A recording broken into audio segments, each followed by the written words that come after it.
Hello, this is Peter Joseph of the Zeitgeist Movement, and I felt the need today to take a moment to publicly express a few concerns regarding the incredible explosion that has emerged across the world, born out of the Occupy Wall Street initiative that began a few weeks ago in New York City. While the mainstream media continues to more or less ignore, criticize, and downplay the enormous growth, potential, and effect this global action against the financial system is having, I think if you put every single left-wing cause into a blender and hit power, this is the sludge you'd get. It's like Woodstock meets Burning Man meets people with absolutely no purpose. the independent media has been shining as the beacon of free speech journalism more than ever. And the interesting thing is, the more the mainstream media continues its status quo preservation tactics, the more public attention will seek out and support the independent outlets, for the power and interest in the Occupy movement is simply not stopping. As of October 16th, over 1,500 cities in the world are now actively taking part in what is likely the largest global action ever seen. And I suspect many other seemingly different economic protests currently occurring worldwide will eventually unify with this global Occupy movement as well. And while peaceful protest has been a staple of this action, police brutality and violent outbreaks are unfortunately occurring in pockets, and this is something of deep concern to me. It is one thing for all of us to give lip service to nonviolence in such a situation, and it's another to be educated and strategic in your work to restrain it. I speak not only to participants here, but also to law enforcement, and hence the government and financial powers they represent. In the case of violence occurring within the Occupy movement, it's critical that if you see any person beginning to act in a violent manner, you work with others to stop them in a peaceful way or make sure others are separated and not triggered into it. There's an important book that I recommend called The Crowd, A Study of the Popular Mind, which takes great care to discuss mass reactions. While many of us might think we can be completely objective and independent in our actions, the fact is we are deeply influenced by the effects around us. The mob mentality can take hold almost subconsciously. This is very important to recognize within yourself and others in order to be vigilant on both fronts. On that note, it is also critically important law enforcement understand these dynamics as well. If you, the police, expect the crowd not to be violent, then a concerted effort to withhold your communication of it is required.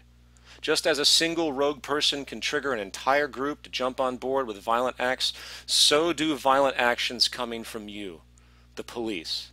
The more you show violence, the more likely it will generate it. And needless to say, well, there are many more protesters than there are police, and your weapons will be absolutely meaningless if these mobs ever were to turn against you. It is in your self-interest and protection to stop reacting in abusive manners. Every time you hurt or abuse another human being, you plant the seed of permission for them to hurt and abuse you and others. You have nothing to gain by using force and everything to lose in the end.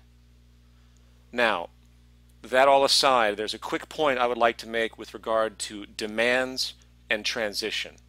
I don't pretend to know what will occur as this movement continues to grow, but unless an informed, relevant set of demands are made, its effect will be minimal. It is here I will speak with respect to the values of the Zeitgeist movement, along with my personal views on how we could possibly transition into a more humane, sustainable, balanced society. While many within the Occupy movement promote various reforms of the current economic and political system, others, such as the Zeitgeist movement, seek a complete overhaul. It is not the purpose of this video to expand upon the complete train of thought present in the Zeitgeist movement's observations and proposals, but suffice it to say, we seek a system based upon resource management as the starting point of all industrial decisions, coupled with a recognition that the efficiency enabled by our modern understandings in science and technology will be what can provide and meet the needs of the entire human population and create true sustainability. The manifestation of these elements are what comprise what we often refer to as a resource-based economic model. To understand the basis of this train of thought more clearly, I do suggest two books as well. One is called Critical Path by Buckminster Fuller, and the other is called The Best That Money Can't Buy by Jacques Fresco. From there, the reader should begin to see that our current financially based economic model is intrinsically flawed, and no regulation of this system will likely solve the real problems we face at hand. And if this view is accepted, the view that we need to employ a completely different socioeconomic model to meet the needs of the human population and become truly sustainable on the planet Earth, the question, of course, becomes, how do we get there? In my personal view, the Occupy movement could be the seed for a transition out of the current paradigm and into a new one.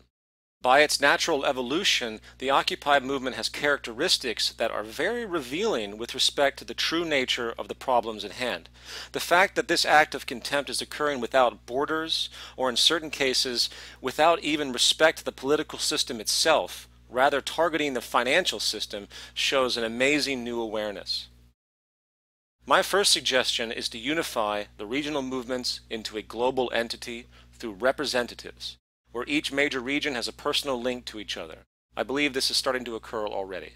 Then meetings need to occur with these representatives to plan more concerted actions to reinforce the global unity and presence. Second, a decision needs to be made as to where your main focus is, to keep but reform the current system or to work to basically remove it as a whole. And obviously there can be a transitional phase incorporating both as well. Either way, these global representatives would need to prepare a World Occupy conference at a set location for the media to digest, where reform issues are presented, hence pushing recognition by the political establishment and the public. In the case of reform, this is where each regional group gains the recognition and organizes themselves to be able to engage their country-specific governmental bodies. In the case of complete revolution and the interest to remove the model itself and install a totally new system, as advocated by the Zeitgeist movement, a more radical undertaking is required. A parallel government needs to be created. Rather than work to get a seat at the proverbial table that exists, a new table needs to be created, and the representatives of each region are brought in, along with legal and technical teams associated. Much detail could be explained on that, but let's leave it there for now. Eventually, this will create a virtual global institution that begins to prepare the new social system, as the old system continues its operation and inevitable failure if you understand what the system is and how it can't resurrect itself at this point.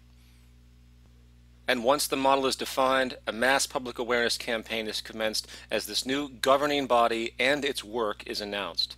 The tipping point will come once the public begins to see the merit of the new social proposal, hence recognizing the governing entity itself and eventually giving it priority over the prior political establishment. Now, what I have just thrown out here is extremely generalized, and I'm sure it raises numerous questions. I only want to express this as a logical train of thought in broad strokes of how maybe true global revolution could occur, and hence plant this seed of possibility and organization. There are countless people that have been talking about change for a long period of time, and my question to you is, are you really prepared to do what it takes to actually get the change done? If you would like to learn more about the Zeitgeist movement, please visit thezeitgeistmovement.com, and also know that we have over 1,000 chapters across 70 countries at this time, working in tandem to, again, create the type of social change that I have just described. So if you would like to become a part of the movement, please go to the movement site, click on the country, and go and find a chapter in your region or create one. Thank you for listening.